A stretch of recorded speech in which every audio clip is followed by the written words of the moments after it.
Pendant des années, Israël et l'Iran se sont livrés une guerre de l'ombre. Cyberattaques, assassinats et guerre par procuration. Mais en juin 2025, tout a changé. Des avions israéliens ont frappé en profondeur à l'intérieur de l'Iran, ciblant des sites nucléaires et militaires.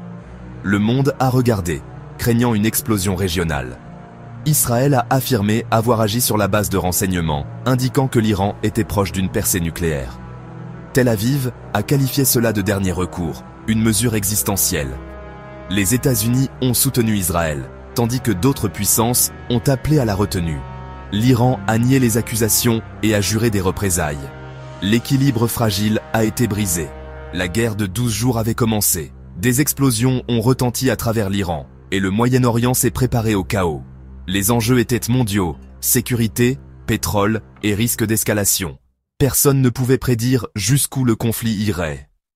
Le compte à rebours avant la dévastation avait commencé. La première salve d'Israël a été rapide, des avions ont frappé des cibles nucléaires et militaires iraniennes.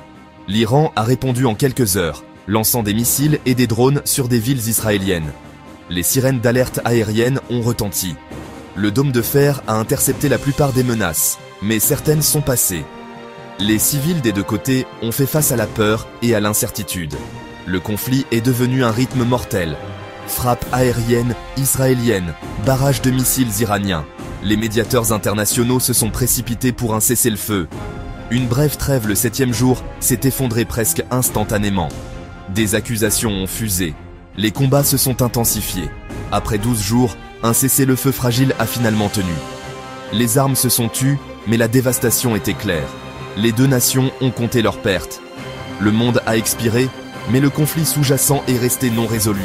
La guerre était finie, mais l'avenir était plus incertain que jamais. Qu'est-ce qui allait suivre?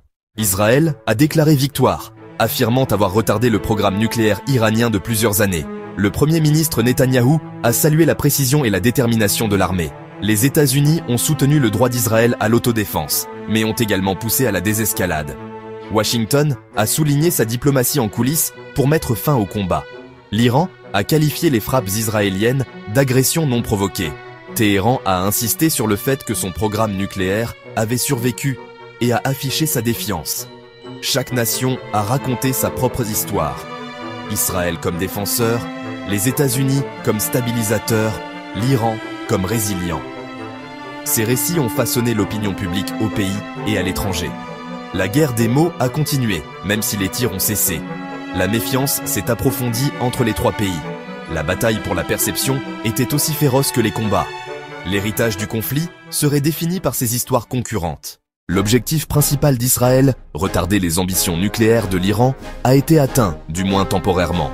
Les renseignements partagés avec les alliés ont montré des dommages importants aux installations iraniennes. L'armée de l'air israélienne a démontré sa portée et ses capacités. Le soutien américain a été crucial, renforçant l'alliance. Les accords d'Abraham ont tenu. Les États arabes ont maintenu leurs liens avec Israël. Mais la victoire était incomplète. Le programme iranien était endommagé, non détruit. Les experts ont averti que l'Iran pourrait reconstruire. Le coût psychologique et économique pour les Israéliens a été important. La défense aérienne a fonctionné, mais la vulnérabilité a été exposée. Israël a gagné du temps, mais pas une solution permanente. La dissuasion a été restaurée, mais la menace est restée. L'opération était un risque calculé qui a porté ses fruits à court terme.